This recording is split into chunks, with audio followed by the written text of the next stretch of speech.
നമസ്കാരം. American president Donald ട്രംപിന്റെ ഇപ്പോഴത്തെ ഏറ്റവും പ്രധാനപ്പെട്ട ഒരു ആഗ്രഹം എങ്ങനെയെങ്കിലും സൗദിയെയും ഇസ്രായേലിനെയും ഒന്നിപ്പിക്കണം, പരസ്പരം ബന്ധം മെച്ചപ്പെടുത്തണം, ഒരു മേശയ്ക്ക് ഇരുവശവും ഇരുന്ന് ചർച്ച നടത്താൻ തയ്യാറാകണം, നയതന്ത്ര ബന്ധം കൂടുതൽ അത് ശക്തമാക്കണം, പരസ്പരം ഉള്ള പിണക്കം അത് മാറ്റണം. അതിനുവേണ്ടിയുള്ള ശ്രമങ്ങളാണ് ഇപ്പോൾ ട്രംപ് നടത്തിക്കൊണ്ടിരിക്കുന്നത്. ട്രംപിന്റെ ഏറ്റവും പ്രധാനപ്പെട്ട അല്ലെങ്കിൽ അവസാനത്തെ ഒരു ആഗ്രഹം എന്ന് വേണമെങ്കിൽ നമുക്കതിനെ വിശേഷിപ്പിക്കാം. അത്ര കാര്യമായി തന്നെ അദ്ദേഹം പലതവണ സൗദിയോട് ഇത്തരത്തിലൊരു ആവശ്യം ഉന്നയിച്ചു കഴിഞ്ഞു. സൗദി അറേബ്യ ആണെങ്കിൽ ഇത് കഴിച്ചിട്ട് ഇറക്കാനും കഴിയുന്നില്ല, മധുരിച്ചിട്ട് തുപ്പാനും കഴിയുന്നില്ല എന്ന് പറയുന്ന ഒരു അവസ്ഥയിലാണുള്ളത്.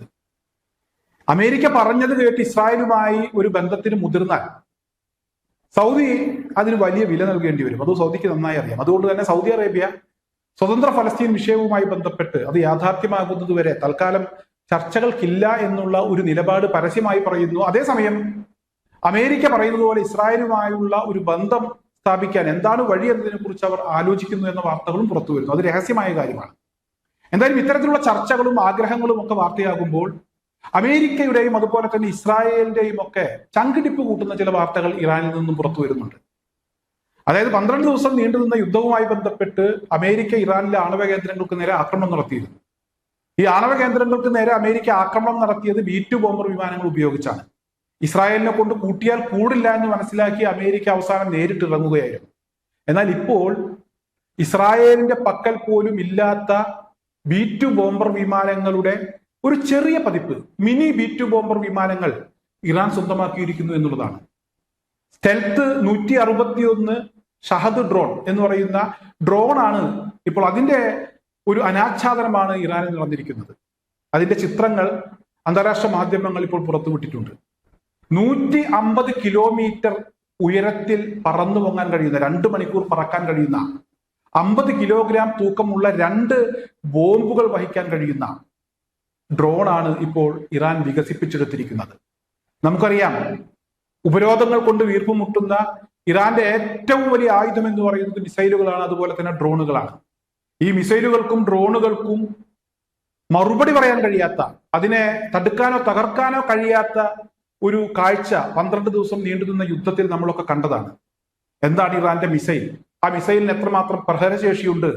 ഇസ്രായേൽ ശരിക്കും പറഞ്ഞാൽ കിടുകിട വിറച്ചുപോയി. സ്വിച്ചിട്ടതുപോലെ യുദ്ധം അവസാനിപ്പിക്കാൻ ഇസ്രായേൽ തയ്യാറാകുന്ന ഒരു സാഹചര്യം ഉണ്ടായി. ഇനിയും യുദ്ധം മുന്നോട്ട് പോയാൽ ഇസ്രായേൽ എന്ന് പറയുന്ന രാജ്യം ഉണ്ടാകില്ല എന്ന ഒരു തിരിച്ചറിവ് അമേരിക്കൻ പ്രസിഡന്റ് ഡൊണാൾഡ് ട്രംപിനുണ്ടായി. ട്രംപ് ഇടപെട്ട് യുദ്ധം അവസാനിപ്പിക്കുന്ന ഒരവസ്ഥയാണ് നമുക്കൊക്കെ കാണാനായത്. എന്തായാലും അത്തരത്തിൽ ഇസ്രായേലിനെയും അതുപോലെ തന്നെ അമേരിക്കയെയും വിറപ്പിക്കുന്ന B-2 ബോംബർ വിമാനങ്ങളുടെ ചെറിയ പതിപ്പ് ഇറാൻ ഇപ്പോൾ സ്വന്തമാക്കിയിരിക്കുന്നു എന്നത് ഇസ്രായേലിനെ സംബന്ധിച്ചിടത്തോളം അവരുടെ പേടി കൂട്ടുന്ന ഒരു വാർത്ത തന്നെയാണ്. മറ്റൊന്ന്, ലെബനോനിലെ ഹിസ്ബുള്ള വലിയ ഒരുക്കങ്ങൾ നടത്തുന്നു എന്നുള്ളതാണ്. ഈ കഴിഞ്ഞ ദിവസം ലെബനോനിലെ സർക്കാർ അവരുടെ ഔദ്യോഗിക സൈന്യത്തോട് ഇസ്രായേലിനെ തിരിച്ചടിക്കാൻ തയ്യാറാകണമെന്ന് ഒരു ആഹ്വാനം നൽകിയിരുന്നു. എന്തായാലും ഇപ്പോൾ ആ തിരിച്ചടി വേഗത്തിലാക്കുന്നതിന് വേണ്ടിയുള്ള ഒരുക്കങ്ങൾ നടക്കുന്നു എന്നുള്ളതാണ്. ചെറിയ ഒരു ഇടവേള ഹിസ്ബുള്ള സംയമനം പാലിച്ചു, സമാധാനം പാലിച്ചു. ആയുധം കിട്ടാത്തത് കൊണ്ടാണ് ഹിസ്ബുള്ള ഒതുങ്ങിയത് എന്ന വാർത്തകൾ പരക്കെ ഉണ്ടായിരുന്നു. സിറിയയിൽ ഇവിടെ ഇറാനും അതുപോലെ തന്നെ റഷ്യയും ഒക്കെ പിന്തുണക്കുന്ന അസദ് ഭരണകൂടം, ആ ഭരണകൂടത്തെ അട്ടിമറിച്ച് അമേരിക്കക്കും അതുപോലെ തന്നെ ഇസ്രായേലിനും ഒക്കെ താല്പര്യമുള്ള ഒരു സർക്കാർ കൊണ്ടുവന്നപ്പോൾ ആയുധക്കടത്ത് തൽക്കാലം ഒന്ന് അവസാനിപ്പിക്കേണ്ടി വന്നു ഇറാന്. ഹിസ്ബുള്ളക്ക് ആയുധം കൊടുക്കാൻ കഴിയാത്തൊരു സാഹചര്യം ഉണ്ടായി. എന്നാൽ ഇപ്പോൾ സിറിയ വഴി സുഗമമായി ഹിസ്ബുള്ളക്ക് ആയുധങ്ങൾ എത്തുന്നു എന്ന വാർത്തയാണ് പുറത്തു വരുന്നത്.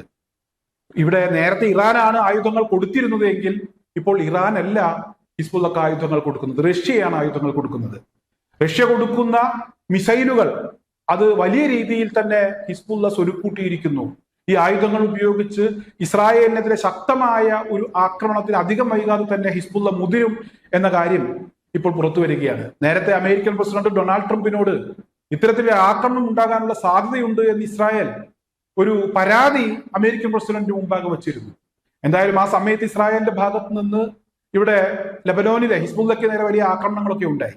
ആ സമയത്തും ഹിസ്ബുള്ള സംയമനം പാലിച്ചു, സമാധാനം പാലിച്ചു, തിരിച്ചടികളൊന്നും ഉണ്ടായില്ല. എന്തായാലും ഇനിയും കാത്തിരിക്കാൻ കഴിയില്ല.